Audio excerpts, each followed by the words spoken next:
Hallo meine Lieben, ich weiß, ich bin heute mal wieder spät dran, ne? Aber ich saß gerade so gemütlich zu Hause auf dem Sofa und habe mir ein Video von Annelies Welt angeguckt und bin irgendwie hängen geblieben. Ich habe mir ein Video nach dem anderen angeguckt. Man könnte also sagen, Annelie ist schuld, ne? Nee, Spaß beiseite. Wenn ihr ihren Kanal übrigens noch nicht kennt, guckt euch den unbedingt an. Der ist wirklich super. Sie heißt Annelies Welt. Da auf jeden Fall mal reingucken. Und was ich euch heute erzählen wollte, war Folgendes. Ich habe euch vor ein paar Tagen die Porträt 4 gezeigt und habe auch gesagt, dass ich euch das Folieren noch nicht zeigen kann, weil ich diesen Stift noch nicht habe. Das hat sich jetzt geändert. Ich habe den Stift tatsächlich auch schon bekommen und deshalb kann ich euch das heute auch schon zeigen. Mehr dazu seht ihr gleich nach dem Intro.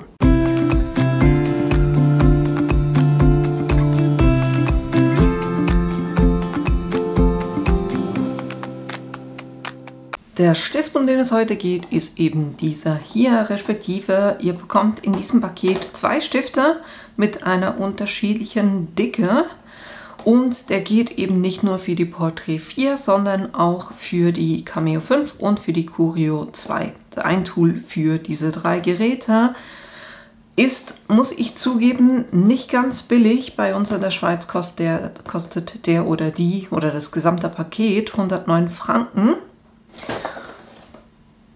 Ihr könnt aber auch, ne, das ist immer auch eine Alternative, dass ihr die Vollquillpens mit dem Adapter verwendet. Andrea hat das kürzlich auch, also Andrea vom Kreativchalet hat das kürzlich auch mit der Curio 2 gezeigt, dass das nach wie vor funktioniert. Also wenn ihr die Stifte schon habt, auch das geht. Was ich hier dran mag, ist, dass ich hier keine zusätzliche Stromquelle brauche, weil wir brauchen eben hier diesen Aufsatz, den es dabei gab, zum Plotter. Und da kann ich dann die Stifte reinmachen und der speist sich quasi über den Plotter. Was ich super finde und eben es ist ein eigenes Tool von Silhouette, daher können wir dann im Silhouette Studio den auch ansteuern. Jo, das sind für mich so Argumente dafür und im Allgemeinen, es gibt Plotter, die machen ein Kaltpressen, es gibt eben auch Plotter, mit denen, wenn ihr eben den Vollquillpen habt, dass ihr ein Warmpressen oder ein Heißpressen machen könnt von Folien. Und ich habe einfach das Gefühl, das hält wesentlich besser, wenn es ein heiß gepresst ist, als wenn ihr das nur kalt gepresst habt. Wir gucken uns heute ein paar Beispiele an. Ich werde es logischerweise auf Cardstock machen, aber ich werde es dann auch ausprobieren auf Leder und dann versuche ich das auch gleich noch auf Snap-Up, damit wir da eben sehen, jo, wie gut es funktioniert. Jetzt mache ich hier das Ding kurz auf. Im Paket drin habt ihr die beiden Stifte, einer ein helleres Rot, einer ein dunkleres Rot, das ist die unterschiedliche Dicke, aber ihr seht es eigentlich auch sofort, wenn ihr die Spitzen anguckt. Das hier der dünne, das hier der dicke. Das heißt, das hellere Rot ist der dünne, das dunklere Rot ist der dicke. Das eben, wie gesagt, nicht dabei, sondern das war beim Plotter mit dabei. Ich hoffe, ihr habt das nicht weggeschmissen, weil das brauchen wir unbedingt. Dann hat es ein bisschen Klebeband und auch Folie für den Hitzetransfer. Ihr müsst nicht zwingend diese Folie verwenden, sondern es geht einfach darum, dass ihr eine Folie verwendet, die für den Hitzetransfer geeignet ist. Genau, jetzt gucken wir kurz, wie wir das Ganze installieren, bevor wir dann auf den PC gehen. Hier bei der Porträt habe ich nur einen Slot und nicht 2, das heißt, ich kann lösen, Messer rausnehmen. Dann habt ihr hier die Zähnchen, die habt ihr hier auch drauf, das heißt, ihr könnt das einfach drauf machen. Ist auch magnetisch, also diese Streifen hinten ist ein Magnetstreifen, der zieht sofort auch an. Ne? Und ich würde sagen, wir starten, was machen wir? Ich gehe mal mit dem dünnen, dann sieht man das auch ein bisschen besser. Hinten wie immer die Plakette, damit der erkennt, was denn für ein Werkzeug drin ist. Und hier habt ihr eben auch diese Zähnchen, die dann hier reingehen. Das heißt, wie immer, ich halte mit dem Daumen dieses Teil hier ein bisschen hoch, schiebe den Stift runter und drücke das dann rein und das rastet dann auch schön ein, damit sich das nicht mehr bewegt. Dann kann man auch kurz das Papier vorbereiten, was ich verwenden will. Und zwar nehme ich hier meinen Cardstock, ich nehme einen schwarzen. Den lege ich hier oben in die Ecke. Und ich würde den Cardstock immer dicker nehmen als das, was ihr foilieren wollt, weil ihr müsst die Folie hier schön festmachen können. Und ihr solltet die Folie auch nicht, die sollte die Klebefläche hier nicht berühren, weil sonst überträgt sich diese Folie sofort und die ist dann futsch oder dieser Teil, der da drauf gekommen ist, weil damit zieht ihr quasi die Folie von der Trägerfolie weg. Mal gucken, wo der Anfang ist. Hier schneide ich mir einfach so einen Streifen mal weg.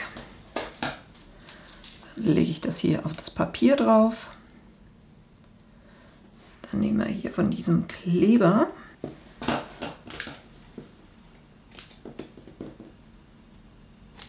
Und was hier wichtig ist, dass das schön straff sitzt. Das heißt, ich gehe hier in die eine Ecke und mache das fest. Und dann schiebe ich das Ganze quasi in die andere, also in die gegenüberliegende Ecke. Und mache das hier fest, dass ich ziehe da so ein bisschen dran. Und dann kann ich mich auch um die beiden anderen Ecken kümmern. Weil je straffer das Ganze sitzt, desto besser ist dann auch das Ergebnis.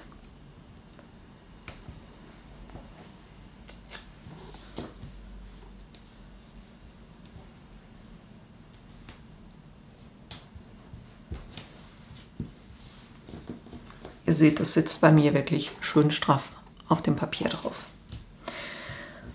So haben wir das schon mal vorbereitet und ich schreibe mir zum Platzieren einfach kurz auf, wo die Folie liegt.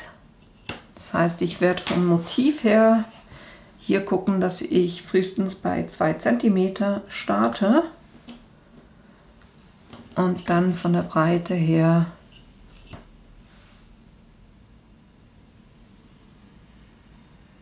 machen wir mal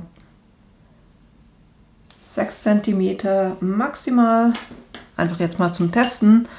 Und dann von oben nach unten starte ich erst bei 4 cm.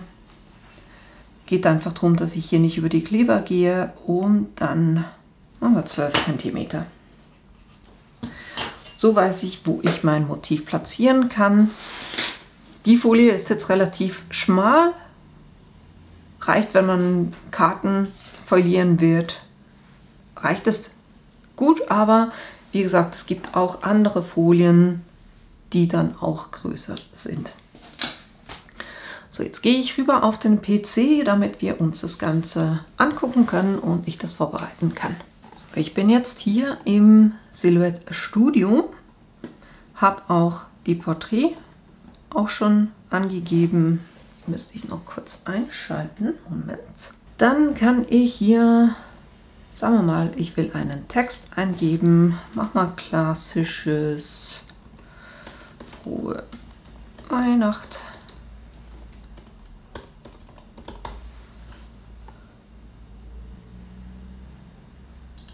Ich gebe den auch kurz eine andere Farbe, damit wir das ein bisschen besser sehen. Text möchte ich gerne was anderes haben. Mal gucken, wie mein AS Quilt aussieht. Nö.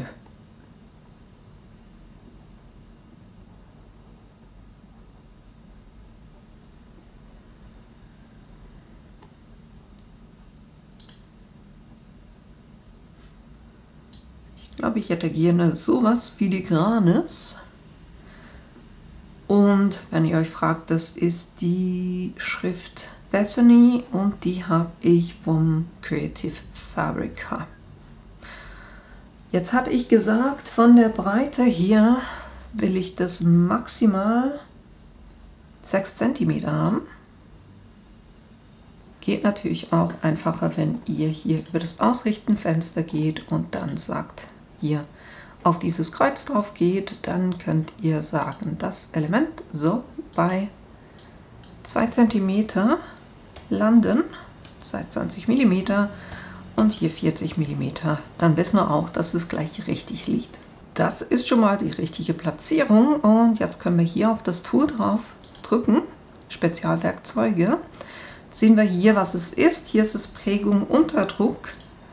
Dann haben wir hier Rille-Prägung, dann haben wir Drucken und Prägen und hier haben wir Gravur und dann haben wir den Wärmestift. Und dann könnt ihr dem sagen, soll er ohne Effekt arbeiten, soll er hier mit Streifen oder Linien oder mit Quadraten arbeiten. Ich habe aber das Gefühl, meine Schrift ist so filigran, dass es auch ohne geht. Wenn ihr größere oder dickere Elemente habt, solltet ihr da was anderes einstellen. Ich kann es auch noch mal testen. Ich kann sagen Ctrl+C, Ctrl+V, nehme ich eine andere Schrift, die dicker ist. Moment. Nehmen wir sowas. Ich mache es jetzt mal so, weil am einfachsten geht es eigentlich, wenn ihr eine Schrift habt, die eine Single Line ist. Wenn das komplett für euch neu ist, dann verlinke ich euch oben in der Ecke ein Video. Das ist zwar gezeigt mit dem Cricut Maker, aber das Prinzip ist dasselbe. Das heißt, Single-Line-Motive und Single-Line-Schriften eignen sich für solche Tools eigentlich am besten. Hier habe ich eben eine sehr dünne Schrift. Wir versuchen es beim zweiten dann einmal ohne Schraffierung und einmal mit Schraffierung, weil dann seht ihr auch gleich den Unterschied. Das heißt, ich gehe nochmal auf das Tool zurück. Für diese Schrift sage ich ohne. Für diese Schrift hier sage ich auch ohne. Und für diese Schrift sage ich, ich will eine Schraffierung haben. Übrigens wäre es nicht schlecht, wenn man die Schriften verbindet, ne? Das heißt verschweißen, verschweißen, verschweißen. Dann funktioniert das dann auch ein bisschen besser. So, das sind die Einstellungen vom Stift her. Und dann kann ich eigentlich auch schon auf Senden gehen. Jetzt fragt er, er hat den Heatpen erkannt, soll er den einschalten? Jetzt sage ich jetzt einschalten. Dann leuchtet auf dem Pen das Lichtlein auch rot. Das heißt hier Aktion Auto, Wärmestift und das Material ist eine Wärmeprägefolie glatt. Jetzt sagt er hier, er hat nichts gefunden. Ich versuche das trotzdem dann mal, ob das funktioniert und wenn nicht, müssen wir noch was anderes versuchen. Jetzt gucken, wie ich euch das am besten zeigen kann. Der blinkt im Moment, das heißt, er lässt mich auch nichts machen von wegen Matte einziehen oder sowas, sondern der ist jetzt am Aufwärmen und deshalb müssen wir den einfach aufwärmen lassen. Er sagt mir hier, es wurden keine kompatiblen Materialien gefunden. Das heißt, ich gehe jetzt hier mal auf Mehr. Dann Fotokarton einfach. Ich sage, ich will das Material für die Portrait 4 editieren. Respektive ich nehme Skizze, nicht schneiden, Anpressdruck 7. Ich lasse das mal bei den Einstellungen und kann dann immer noch gucken. Wenn ich nichts ändere, kann ich hier auch nichts speichern. Das heißt, ich gehe mal eins hoch einfach und speichere das als Fotokarton. Versuchen wir das mal. Und gehen wir wieder raus.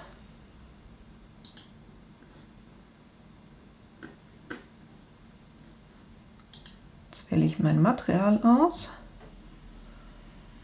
Versuche das nochmal. Inkompatible Materialeinstellungen.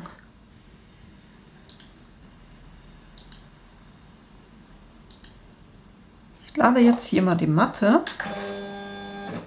Dann sage ich hier Senden.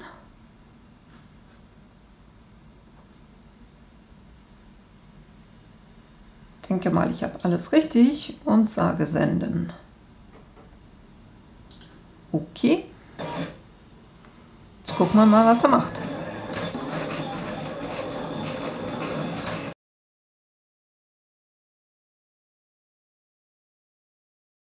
Ich muss das hier kurz abbrechen, weil ich zu weit, der ganze Text war zu weit drüben. Sorry, mein Fehler.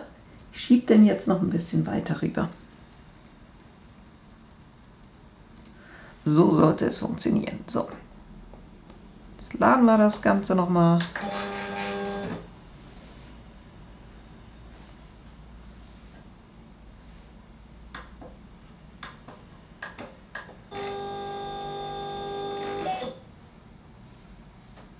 So. Ich versuche es nochmal.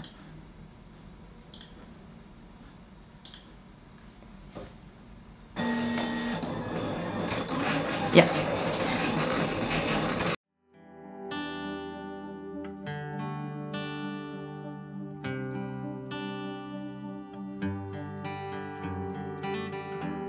Never knew that it could feel.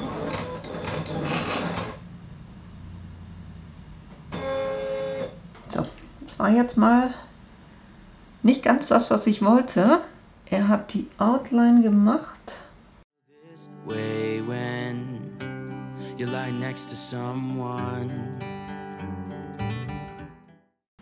Sag jetzt noch mal senden. Funktioniert heute super bei mir. Aber wie gesagt, ist so, wenn man ein neues Tool hat. Man muss ein bisschen ausprobieren.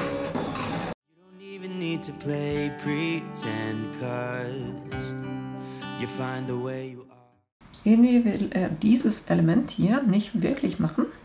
Wir versuchen es jetzt nochmal. Also, diese Schrift will ich verschweißen. Dann will ich damit eine Schraffur machen. Ich würde sagen, das passt. Dann gehe ich auf Senden. Ich habe Wärmestift, ich habe Skizze, ich habe die Einstellung richtig. Deshalb sage ich ja. Senden. Okay. Da sagt mir die ganze Zeit Schnitt abgeschlossen. Ich will aber nicht schneiden.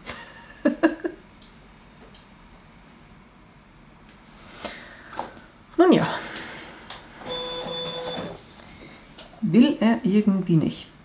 Aber wir gucken uns jetzt mal dieses Resultat an. Das Einzige, was er wirklich nicht machen wollte, war das, wo ich gesagt habe, ich will gerne eine Schraffierung haben, weil es eben eine dickere Schrift ist. Das lässt er gerade nicht zu.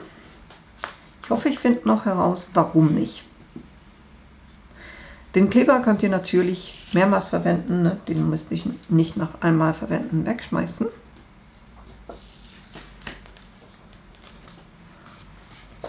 Damit ihr das jetzt schön seht.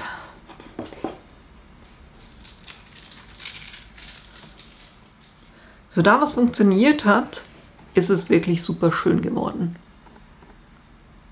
Ihr seht gerade so bei filigranen Schriften fällt es fast nicht auf, dass das nur die Umrahmung gemacht hat. Beim zweiten sieht man es halt einfach, dass das nicht gefüllt ist. Oben war eben mein kleines Chaos. Bin mir nicht sicher, ob es wegen der Größe ist. Ich versuche jetzt mal ein größeres Stück zu nehmen und das platziere ich mal hier oben in der Ecke. Dann ziehe ich das hier in die andere Ecke. Mache ich das auch hier oben fest. Und dann auch noch in der Ecke hier. Und weil das Stück jetzt wirklich sehr groß ist, werde ich das so machen, dass ich oben und unten auch noch einen Streifen hinmache. Weil das Schlimmste, was passieren kann, ist eben, dass er dann irgendwo unterwegs die Folie losreißt, wenn er quasi schon fast durch ist, dann die ganze Arbeit für nichts war. So, jetzt versuchen wir das nochmal. Will er auch nicht. Der bringt mich gerade ein bisschen an meine Grenzen. Ich weiß gerade nicht, was ich falsch mache. Anscheinend funktioniert das hier nur mit dem Curio 2. Dann müssen wir den kurz ein bisschen überlisten. Und zwar versuche ich das von der Schraffur her rückgängig zu machen. Und sage dann ganz einfach, ich will ein Offset nach innen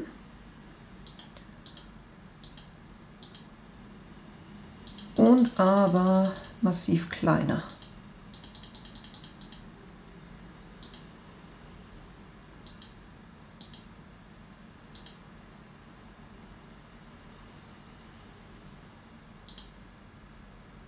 Sagen wir mal 0,4 hinzufügen. Davon sage ich wieder 0,4 hinzufügen. Davon sage ich nochmal 0,4 hinzufügen.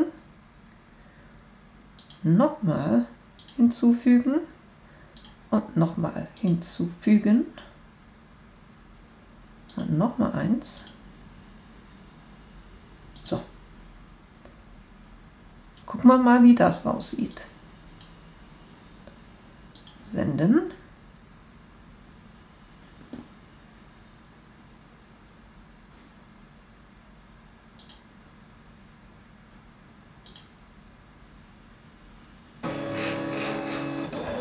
Okay, so macht er was.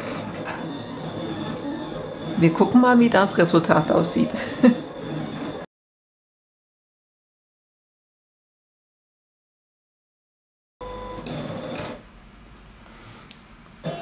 So, dauert natürlich länger, als wenn ihr nur eine Single Line habt. Aber wir gucken uns jetzt mal an, wie das aussieht. Entweder ich mache was falsch oder da ist noch ein Fehler in der Software drin, weil per se müsste das ja auch mit der Cameo 5 und der eben Portrait 4 gehen, dieses Skizzentool, und nicht nur mit der Curio.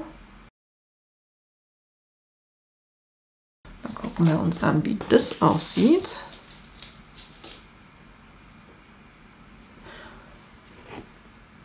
Ist ein bisschen mehr ausgefüllt, aber ist jetzt nicht so ganz das Resultat, was ich mir gewünscht hatte. Hat auch einen lustigen Effekt, ist aber eben wie gesagt nicht das, was ich wollte. Ich versuche jetzt einen kleinen Hack. Ich versuche mal, ob das funktioniert, wenn ich ganz einfach sage, dass ich nicht das Wärmewerkzeug will, und per se mache ich das jetzt so, dass ich das rausnehme und natürlich auskühlen lasse an einer Stelle, wo sich niemand verbrennen kann. Und dann nehme ich den anderen Stift, weil der ist ein bisschen breiter, und mache den hier rein.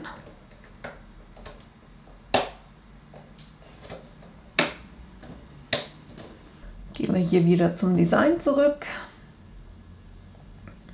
Ich schreibe nochmal frohe Weihnachten.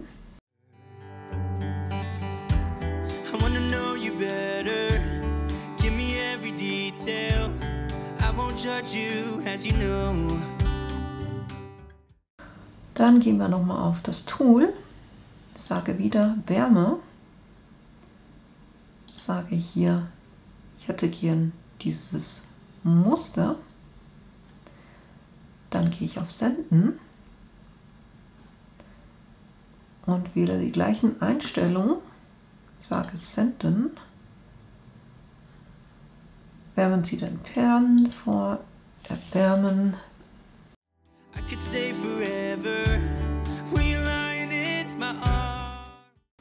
Ich musste tatsächlich, um den neuen Stift zu laden, ich weiß nicht, wo man den sonst, ich habe wirklich nichts gefunden, wo ich den sonst erwärmen kann. Ich musste den Plotter einmal ausschalten, wieder einschalten, und dann fragt er mich, er hat einen Pen erkannt, jetzt einschalten, das heißt, ich schalte den ein. Eigentlich hätte ich erwartet, wenn ich hier in diesem Fenster bin, dann steht erwärmen, dass ich da drauf drücken kann. Aber da ist nichts passiert, wenn ich das gemacht habe. Von dem her, ich habe das Gefühl, also kann auch sein, dass ich mich extrem dumm anstelle. Wirklich, das schließe ich nicht aus. Aber ich habe wie das Gefühl, dass die Software da noch nicht ganz so angepasst ist, dass das wirklich auch mit der Portrait 4 funktioniert. Also man bringt es irgendwie hin, aber nicht ganz so, wie ich mir das wünschen würde.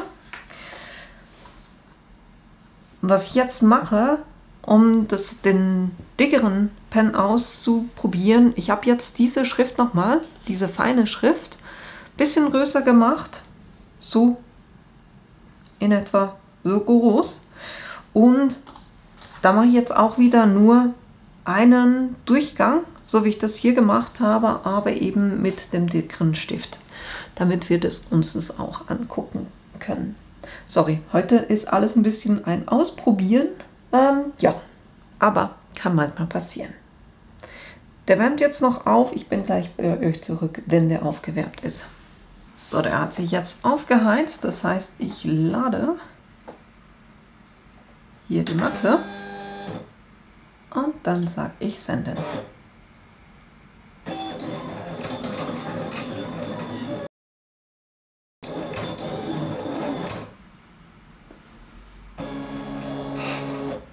Auch schon durch. Können wir das rausnehmen und uns das angucken. Also es glänzt definitiv, aber ich habe auch bei der Dicke halt das Thema, dass ich 2 Linien sehe. Jetzt machen wir noch was anderes, damit ihr seht, wie das aussieht, wenn wir hier quasi ein Single-Line-Motiv verwenden. Da lade ich wieder hier ein Papier und dann bin ich auf Creative Fabrica gegangen und habe mir ein Motiv gesucht. Hier kurz ins Design rein, dann gucke ich mir meine Motive an unter den Downloads. Dann habe ich hier ein Christmas Wreath SVG, genau das nehme ich. Das ist dieses Single-Line-Motiv. Kurz gucken, dass ich da nicht ins andere reingehe. Das hier ist mein Motiv. Das gruppiere ich jetzt kurz. Mache das wesentlich kleiner.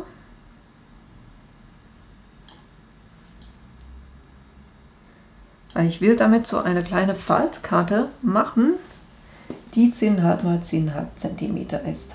So, das ist die Größe, die ich haben will. Jetzt machen wir auch mit der Goldfolie weiter, damit ihr auch die mal seht. Respektive, ganz vergessen, ne? Die Folie ist gar nicht so groß. Bravo. Heute läuft es bei mir. Kurz gucken, wie viel das Maximum ist. Machen wir eine kleine Karte.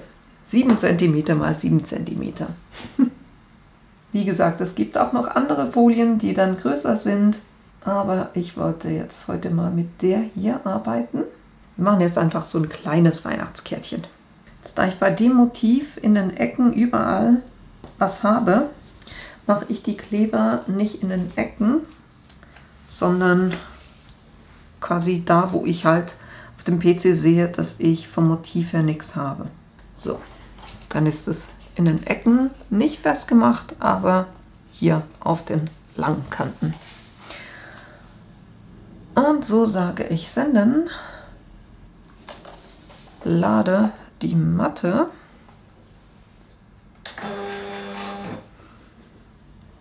und sage hier senden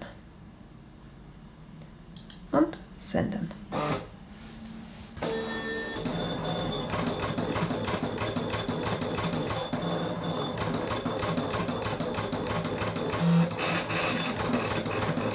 Da ich das Motiv jetzt relativ klein gemacht habe, denke ich mal, es könnte relativ gut funktionieren, dass ich da wirklich die Linien schön verbinden.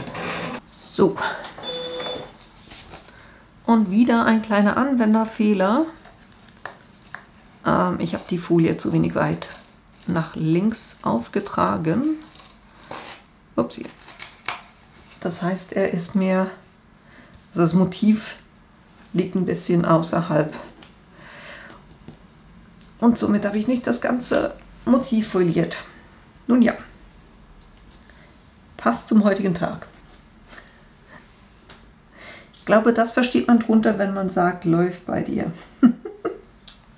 Aber ihr seht, wenn ich das noch richtig platziert hätte, ich zeige euch nachher alle Karten noch ein bisschen näher, aber ich denke, ihr könnt schon so ein bisschen erkennen, dass das wirklich so super schön wird, wenn man eben Single-Line-Designs nimmt.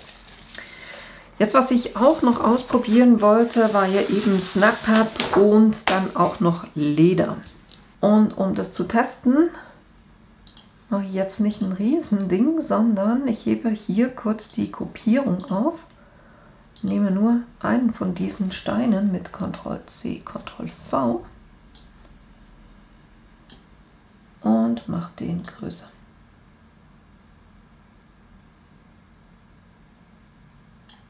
Dann können wir das auch testen. Ich nehme jetzt hier mein braunes Stück Snap-Papp.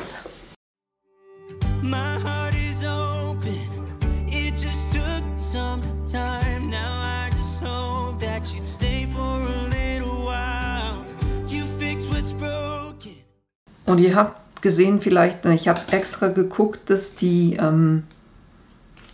Folie wirklich nicht größer ist als die Snap-Papp, weil ich sonst eben das Thema habe, dass die mir gleich auf der Matte drauf kleben bleibt. Ich versuche jetzt hier gerade die Snap-Papp zusammen mit der Folie auch noch auf der Matte zu fixieren, so dass das wirklich alles schön fixiert ist.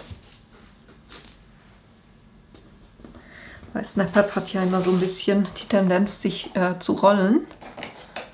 Das heißt, auch hier wieder Matte eingeben. Und dann, das sage ich mit meinem Motiv, gehe ich auf Senden. Ich habe immer noch dieselben Einstellungen und sage Senden. Sage wieder Senden. Jetzt gucken wir mal, wie das aussieht.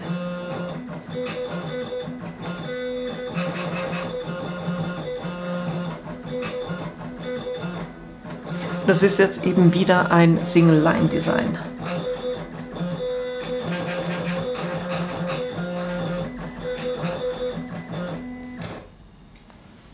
Ging auch schnell, das ist dann auch das Schöne an den Single-Line-Sachen, dass die wirklich auch schnell dann gezeichnet sind. Und so sieht es auf der Snap-Papp aus. Ich finde es Hammer. Und ich kann da echt mit dem Fingernagel drüber und es bleibt. Hier wirklich schön auf der Snap-Papp. Bleibt wunderbar drauf. Hat es super übertragen. Definitiv Daumen hoch. Das heißt, zum Snap-Papp folieren eignet sich das wunderbar. Jetzt machen wir das selber auch noch mit Kunstleder. Ich habe hier ein Stück Restleder. Platziere ich jetzt auch wieder hier auf der Matte. Wir nehmen nochmal Gold. Oder soll ich Silber? Ne, wir nehmen nochmal Gold. So, dann habe ich das hier vorbereitet. Kann einfach nochmal die Matte laden. Und dann einfach auch nochmal auf Senden gehen, weil ich habe am Design nichts verändert. Ich mache nochmal genau dasselbe.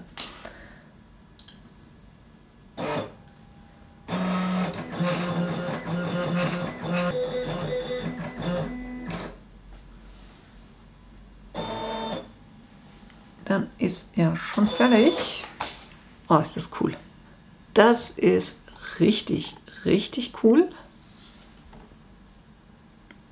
Und ich kann da auch mit dem Nagel drauf und es bleibt. Das ist der Hammer. Kann ich mir super vorstellen, um eigene Tags zu machen mit dem Label für die Taschen oder so. Ist ja Hammer. Sage ich euch nachher noch genauer. Aber ich dachte mir, jetzt habe ich so viele Falschplatzierungen gemacht und alles. Ich nehme jetzt noch eine andere Folie, nicht die, die mitgeliefert wurde. Ich schalte den hier kurz ein bisschen aus, weil sonst läuft dieses Tool die ganze Zeit.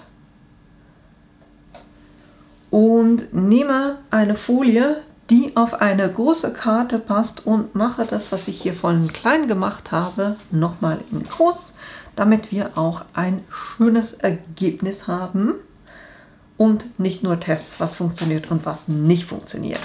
Ich bereite das kurz vor und bin dann gleich wieder bei euch. So, ich habe den Karton vorbereitet, habe die Folie drauf gemacht. Das ist einfach eine, die mit dem Heatfoil Quill damit kam.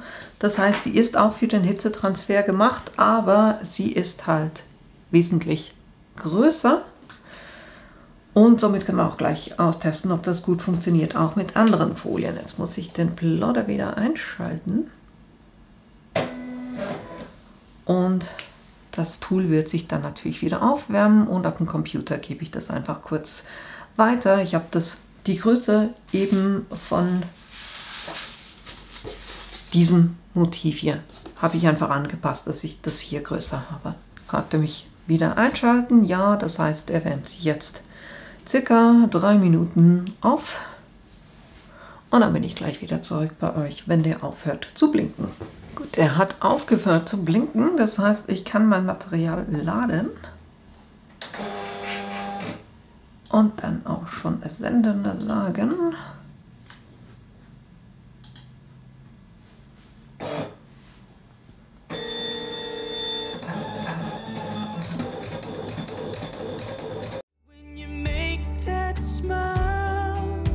So just stay for a little while.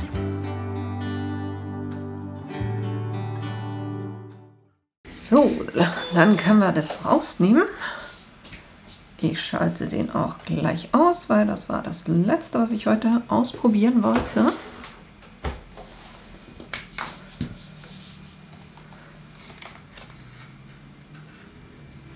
Dann die Kleber schön vorsichtig lösen, damit ihr das Papier nicht verletzt. So just stay for a little while. Können wir die Folie runternehmen. Und wie immer Papier von der Rückseite lösen. Und ich schneide es auch kurz noch in Form.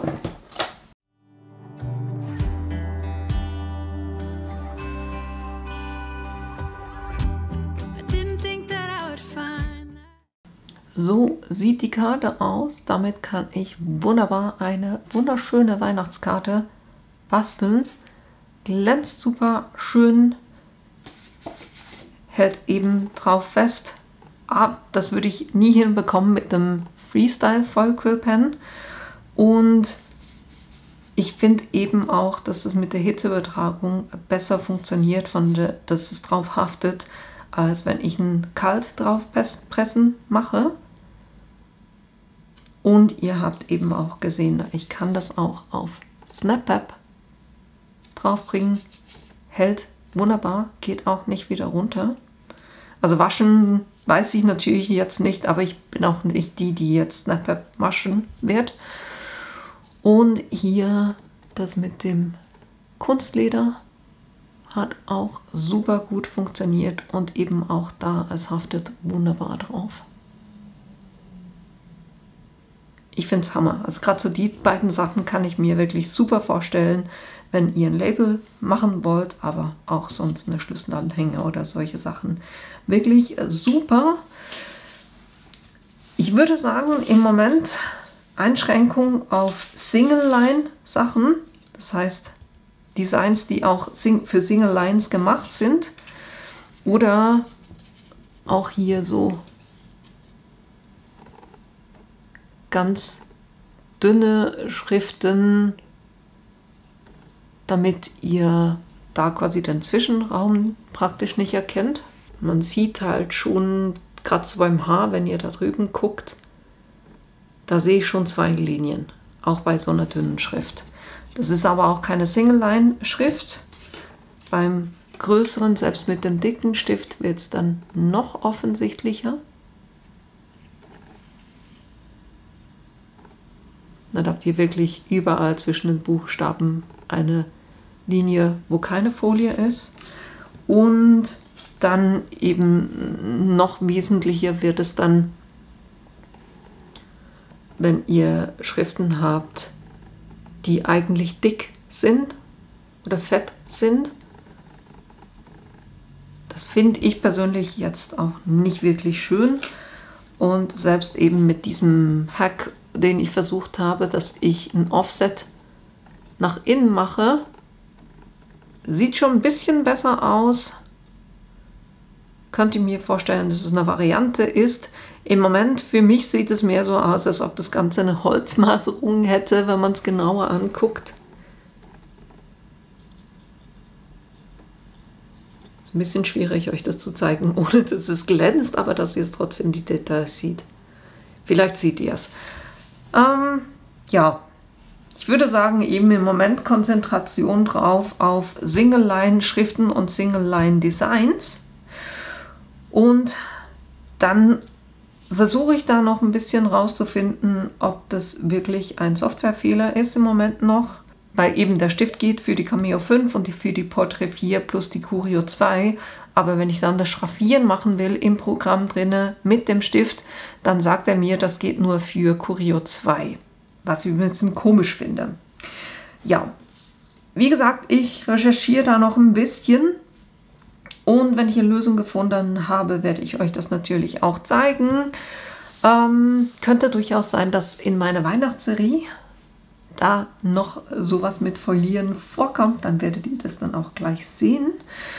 Und jo, ihr seht eben auch, das war mir auch noch wichtig, dass es nicht nur mit den mitgelieferten Folien geht, die eher etwas schmal sind, also eher für kleine Designs sind, sondern eigentlich mit jeglicher Art von Folie, die für das eben Übertragen mit Hitze gemacht ist, funktioniert das wunderbar. Ich finde das Gold hier sogar noch ein bisschen schöner, weil das mitgelieferte hat fast so ein bisschen einen Gelbstich und das vom Foil Quill hat mehr so diesen rosa Stich drin. Finde ich noch ein bisschen schöner. Aber das war das, was ich euch heute zeigen wollte, dass ihr eben mit diesen neuen Stiften von Silhouette, diesen Heat Pen Set oder diesen Heat Pens, wo es ein ganzes Set dazu gibt, dass ihr da wunderbar foilieren könnt, ob das Farbkarton ist, ob es Kunstleder ist, ob es Snap-Pap ist. Es muss halt einfach was sein, was die Folie akzeptiert und was ihr vor allem auch durch die Maschine durchbringt. Da habt ihr mit der Curio 2 ja ein bisschen mehr Möglichkeiten, da das wesentlich dickere Materialien zulässt. Aber ebenso fürs Kartengestalten hier zum Beispiel oder auch für Geschenkboxen gestalten, finde ich das schon richtig cool, vor allem jetzt auch auf die Weihnachtszeit. Ich hoffe, das Video war hilfreich für euch, dass ihr da selber Lust bekommen habt, solche Single-Line-Designs auszuprobieren mit diesen Stiften. Ja, dass euch das Video gefallen hat und dass ich euch in einem meiner nächsten Videos wiedersehe. Bis bald!